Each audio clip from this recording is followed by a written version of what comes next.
Hello all. I hope you've had a good day. I work today. Oof. Whew.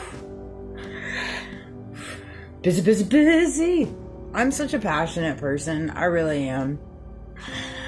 I'm passionate about every moment of my day is filled with passion. It really is. And it came to me.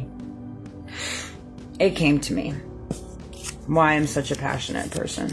I'm going to break it down for you. Because when you come to the realization and you truly embody the knowing that the Spirit of God lives in you. This was an Eminem song, Till I Collapse. I love that part. The Spirit of God lives in us.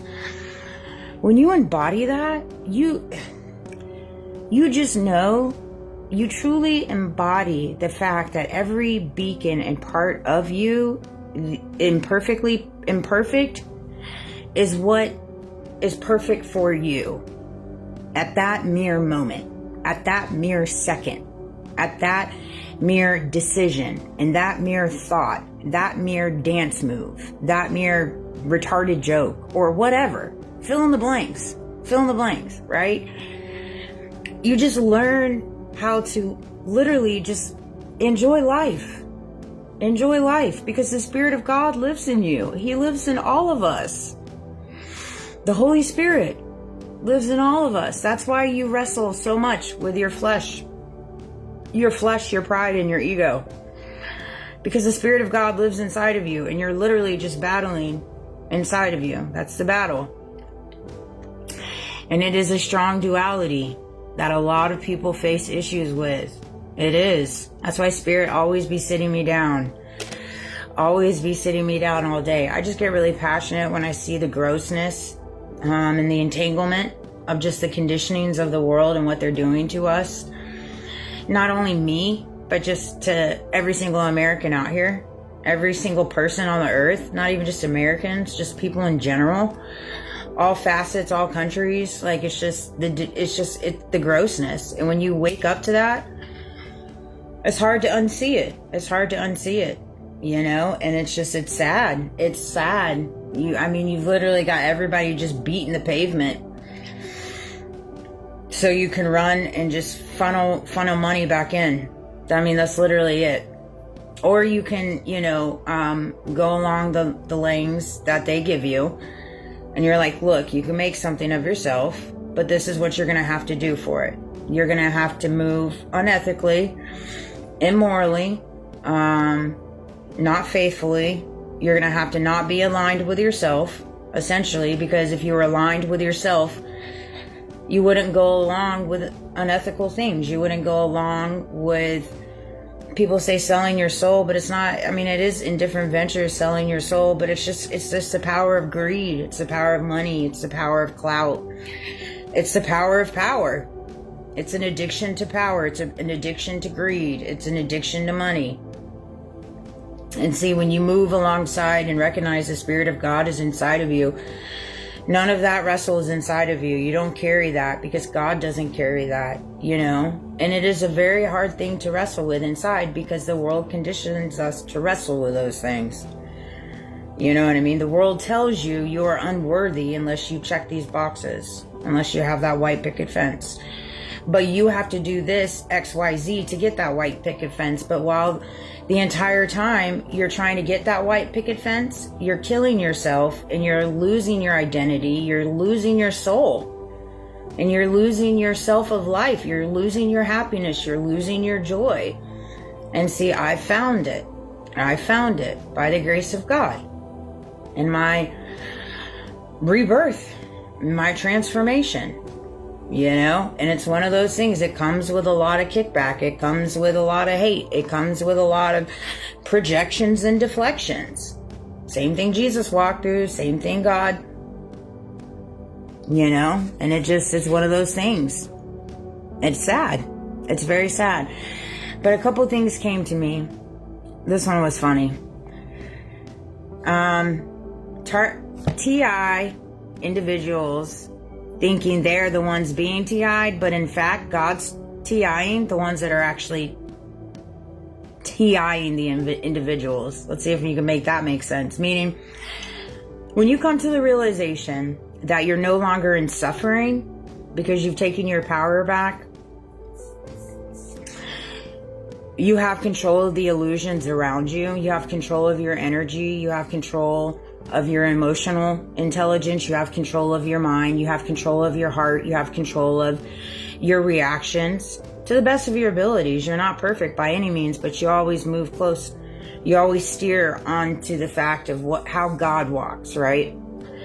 And so when you get to that place and you cross over that bridge, you have to think to yourself, really, if you're in the position where you're being TI'd, think to yourself why God allowed and is allowing that. Well, I'll tell you why. Because he's wanting to get all the people that are doing that to individuals together. It's really a different mechanism of a revelation, a new earth, and a cleaning of house. You can see it happening all around us. You can see it happening in the hierarchy, in the government, in the corporate America. I mean, many people are waking up because it's just so much in our face now. But that just came to me because I was like, oh man, that's so true. That's so true. I see you. I hear you, God. Yeah, you just getting them all in a basket. It's crazy too to think about it. But in my little world, when I was a little beacon and a little energy source for many people that siphoned my energy for many years and did really, really horrific things. I hear a lot of people, a lot of chattering, a lot of looks because of how I look. I look different. I've made videos about this before, but like I've said, this is the way I see it. You look how your inside is, you look on the outside, is the way I see it. You do.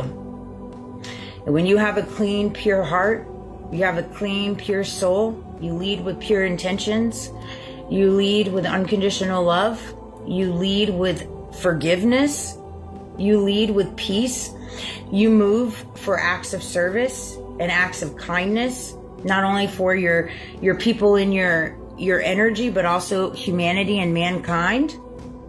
It seeps out of you. It seeps out of you because you don't carry the barriers of demonic things. You don't carry the barriers of negative thoughts. Not only negative thoughts on yourself, here's the clincher, but negative thoughts of others. I'm more just disappointed and just like still in awe of all the stuff that I do know and all the stuff in reference to what people have actually done to me in my entire life, but particularly the last decade of my life. I am in straight awe of the fact that there are people in this world that carry such demonic things inside of them. Whether they ever take accountability or not. In most cases, they probably will never take accountability in my world. In my little simulation, I've come to terms with that. But here's the beauty in that. Those are things that they have to wrestle with. You know what I'm saying? They have to wrestle with that in the rest of their life here on earth and what kind of life they want to live. That's how karma works in different ways. Karma's not something that like gets splattered all over, the news and all this and justice and all that. I mean, clearly, look at the world we live in. The justice system is failing us. I mean, golly. No, it's not that at all. God works differently. It's your mind. It's your mind. And when you're able to go through your day in a world full of deception because it surrounds us, but still fly by the seat of your pants, have a good time and laugh, man, that to me is heaven on earth. Heaven on earth. But the Spirit in God is in all of us. And when you embody that and you start seeing that in yourself, I'm telling you, you transform from the inside out.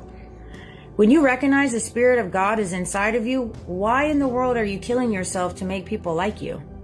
Why? You got the Spirit of God inside of you. It's not a matter of who likes you. It's a matter of what you got inside of you and you understanding that and you knowing that, Oh, there's a verse. Do you not know that you are God's temple and that God's Spirit dwells in you? You are a sacred space. His Spirit is not distant. It's within you. 1 Corinthians 3:16. That part. And then there's, let's see here. The Spirit of truth dwells with you and will be